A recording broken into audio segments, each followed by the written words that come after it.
Olá, pessoas. Nesse vídeo, nós vamos falar da segunda geração modernista na literatura brasileira. Na verdade, vamos falar da segunda geração nas artes, né? Segunda geração modernista nas artes de modo geral. No vídeo seguinte, aí começo a falar dos autores, dos principais autores na poesia e depois dos principais autores na prosa. No primeiro momento, precisamos falar do contexto histórico. Como eu já disse tantas outras vezes, em tantas outras aulas, videoaulas, toda literatura tem uma data. Tudo que se escreve tem data, né? Todo texto tem data. E o texto reflete o contexto histórico do autor, de um modo geral. Então, essa segunda geração modernista é a geração de 1930 a 1945. Lembramos que a primeira geração começa com a Semana de Arte Moderna, em 1922, e vai até 1930. 1930 começa a segunda geração, que vai a 1945. Essa segunda geração ela já tem todo um aprendizado, né, da primeira, de tudo que aconteceu na primeira. Então, ela é uma geração muito mais tranquila. Ela não é uma geração tão agressiva quanto foi a primeira. É uma geração muito mais equilibrada. É como se o artista, de modo geral, em especial os escritores, né, porque é a literatura que nos interessa mais aqui, é como se eles tivessem encontrado um equilíbrio, né, saindo daquele momento mais radical lá da primeira geração. Bom, o contexto histórico é o seguinte: 1929, né, como vocês já viram em história, ou verão, não sei, acontece a chamada quebra, né, da Bolsa de Valores de Nova York. Esse acontecimento na Bolsa de Valores de Nova York em 1929, ele traz mudanças para o mundo, de um modo geral. Tá? E o Brasil, evidentemente, estava nessa, porque essa quebra, ela afetou em cheio o nosso café, né? A produção, o negócio do café que estava bombando naquele período. Lembramos que quem determinava o presidente da República naquela época, na chamada República Café com Leite, né, era um revezamento era um presidente de Minas Gerais, né, dos pecuaristas, e aí no mandato seguinte, o presidente de São Paulo, né, dos empresários do café. Daí essa coisa do café com leite, né, com Minas e São Paulo se revezando no poder. Bom, em 1930 ocorre uma revolução, a chamada Revolução de 1930. E a partir dessa revolução, né, ocorre a deposição do presidente Washington Luiz, né, e chega ao poder o Getúlio Vargas. Tá? O Getúlio Vargas, a princípio, chega ao poder, né, com uma proposta de governo provisório, mas acaba querendo se perpetuar no poder, né, e, inclusive, na sequência, tendo um golpe. Né? Bom, com isso, com o Getúlio Vargas chegando ao poder, acaba, né, se põe o fim àquela política café com leite de Minas e São Paulo, como eu já disse, né, dos barões do café e do boi, né, da produção dos pecuaristas mineiros. Há uma reação da oposição, né, da chamada esquerda. Óbvio que essa esquerda brasileira não ia concordar com o golpe, como nenhum golpe faz o menor sentido em momento nenhum da história. O Getúlio Vargas, então, ele impõe, né, ele consegue impor, criar, impor a lei de segurança nacional, né, e com essa lei de segurança nacional, consegue legitimidade, entre aspas, para prender comunistas, para prender artistas, né, para prender essa galera. O que nós chamamos hoje, né, essa esquerda da época, era basicamente o Partido Comunista. E, e o Getúlio Vargas passa a perseguir, inclusive recorrendo a essa lei de segurança nacional, aprovada em 1935. E daí, né, ocorre o golpe, o Getúlio Vargas segue no poder, né, e começa essa onda de perseguição. Surge nesse período aí alguns nomes importantes, né, da nossa história, ligados ao Partido Comunista, como é o caso do Luiz Carlos Prestes e como é o caso da Olga Benário. A Olga Benário, nós não podemos esquecer, né, posteriormente ela se casa com o Luiz Carlos Prestes, e no período mais à frente, quando é presa pelo governo brasileiro, e Hitler está no poder na Alemanha, a Alemanha pede a extradição da Olga Benário, né, por conta da nacionalidade dela, e o governo brasileiro passa a peteca para o Supremo Tribunal Federal. É o Supremo Tribunal Federal que vai definir o futuro da Olga Benário. Ela está grávida, inclusive, né? E o Supremo autoriza a extradição dela. É bom lembrar que o governo brasileiro, né, assim como o Supremo Tribunal Federal, naquele momento, sabiam exatamente o que ia acontecer com a Olga Benário. Ela iria para a Alemanha, ela iria parar, né, nas prisões de Hitler, independente de estar grávida, e ela seria assassinada, né, torturada até a morte, assassinada, e foi exatamente o que aconteceu. O governo brasileiro extradita a Olga Benário sabendo do que ia acontecer com ela. E ela, na condição de casada com um brasileiro, né, o governo brasileiro deveria ter tido alguma misericórdia, e não teve, porque também entendia que o marido dela, Luiz Carlos Prestes, era um inimigo da pátria, né, pelo fato de ser um comunista revolucionário. Sempre se teve essa ideia, gente, de que o comunismo ameaça o Brasil, né? Tem até uma figurinha que eu gosto muito de usar no WhatsApp do fantasma comunista, porque veja só, não faz o menor sentido, tá, esse discurso, essa narrativa de que o comunismo está sempre tentando tomar o poder no Brasil. Na verdade, sempre se usou essa narrativa para se aplicar golpe.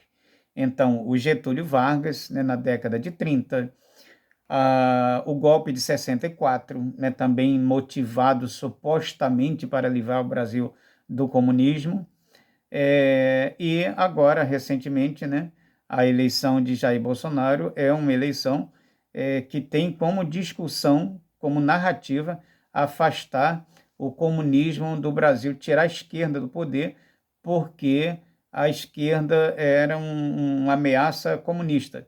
Isso depois da esquerda ficar mais de uma década no poder, sem fechar nenhuma igreja, sem cortar direito de trabalhador, sem nada do tipo, né? Mas a sociedade embarcou nessa narrativa. A mesma coisa ocorreu em 1964, ocorreu com o Getúlio Vargas em 1930.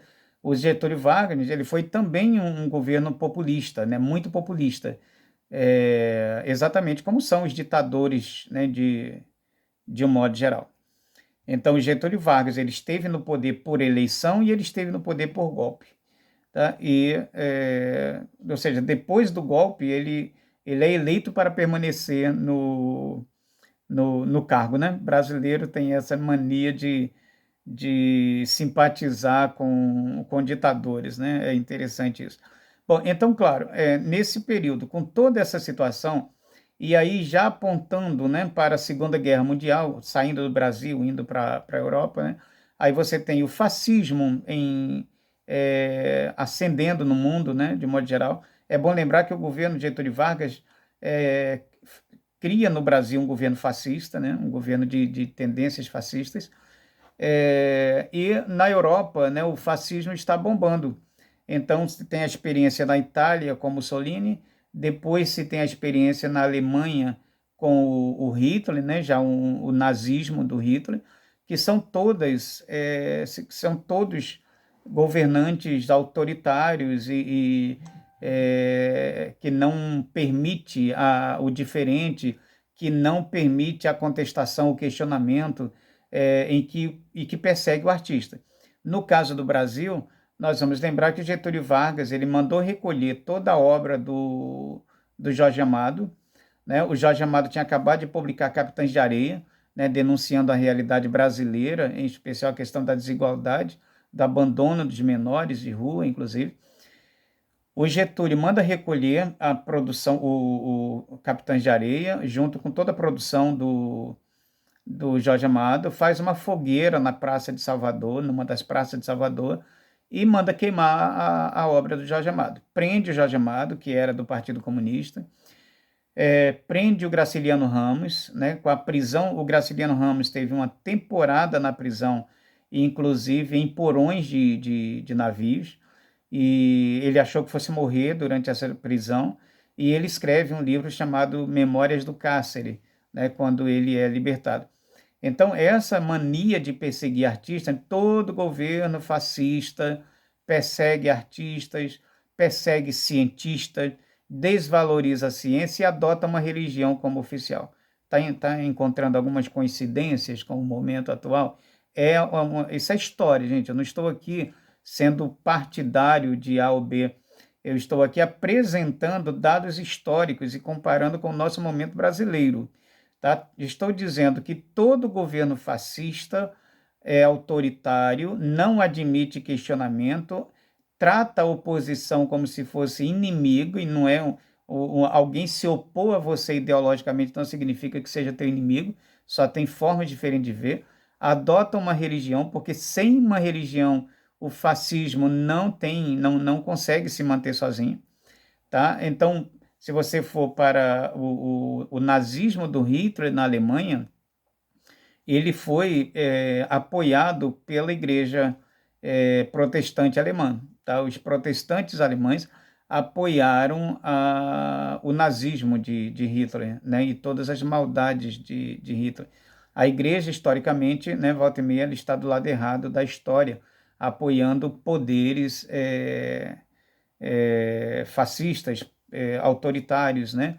Como Hitler na Alemanha, como muito depois, né, o apartheid na África do Sul, como a Ku Klux Klan nos Estados Unidos, né? A igreja esteve apoiando esses movimentos. Isso é história, né? Simplesmente história. A Igreja Batista norte-americana apoiou a Ku Klux Klan.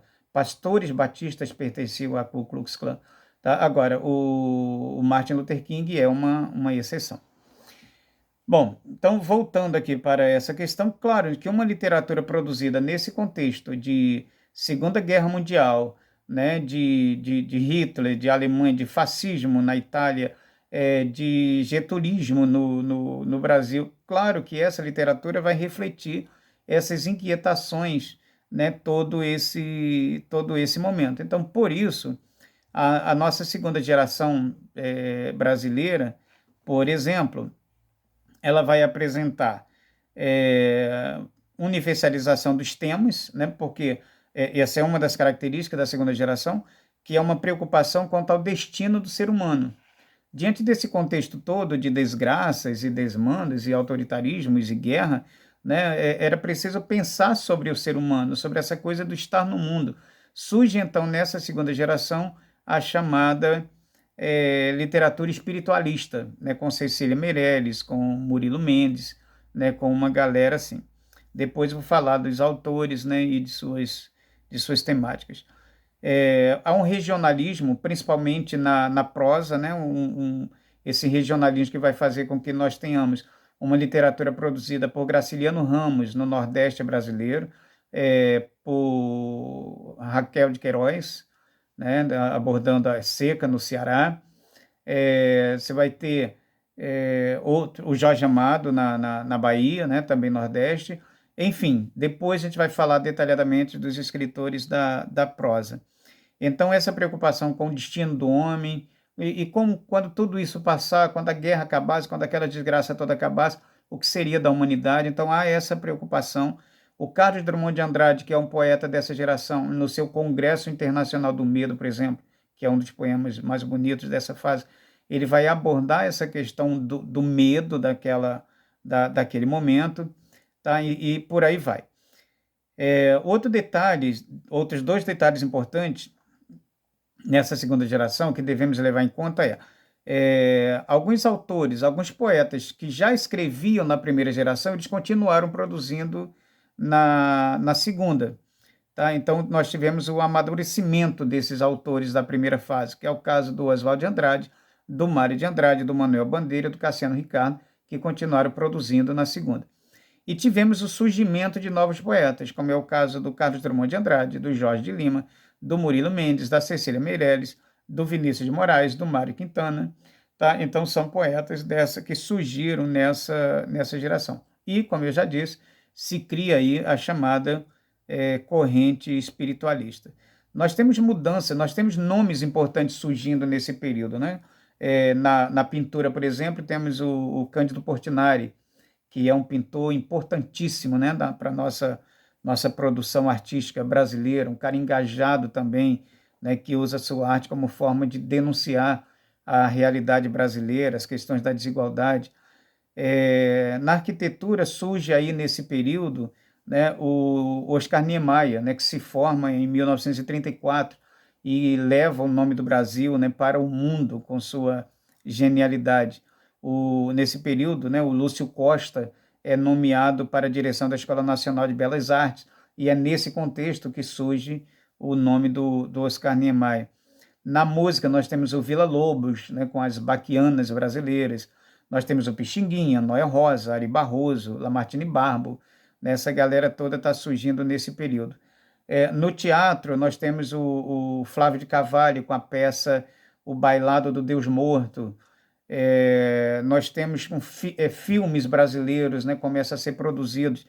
Por exemplo, Acabaram-se os Otários, de Luiz Barros, o primeiro filme brasileiro completamente sonorizado, né, 1940. E filmes, livros, né, obras da literatura como Cortiço, Inocência, começam a ser filmados, né, vão para o cinema nesse período aí. Então nós temos uma riqueza na produção. Porque, veja só, não é porque nós temos um governo ditatorial, né, com Getúlio Vargas, perseguindo artistas e comunistas, que a arte para. A arte, de um modo geral, ela é potencialmente rebelde. Então, a arte, de um modo geral, ela é revolucionária. Então, quanto mais opressão, mais produção. Então, se você pegar a produção dessa segunda geração, com toda a perseguição de Getúlio Vargas e do Estado Novo e da caça a comunistas e artistas, você vai ver que se produziu muito. A literatura é riquíssima nessa fase. No período de 1964 a 1985, com a ditadura militar, a literatura também, caçada pelo AI-5, os artistas perseguidos, presos, torturados e expulsos do país, a produção brasileira é imensa na música e na literatura. A arte não se cala quando oprimida, muito pelo contrário, ela grita, né? Assim é a literatura. E a segunda geração é esse grito desse momento, dessa etapa, dessa fase. Tá? Nas aulas seguintes, nos vídeos seguintes, nós vamos falando de autores e da sua produção, da sua poesia, né? Do maravilhoso Drummond, do Vinícius, da Cecília, do Quintana, que é um fofo, enfim, dessa galera toda. E viva a literatura brasileira e o grito de liberdade que vem através dela e de todas as artes. Um abraço, galera.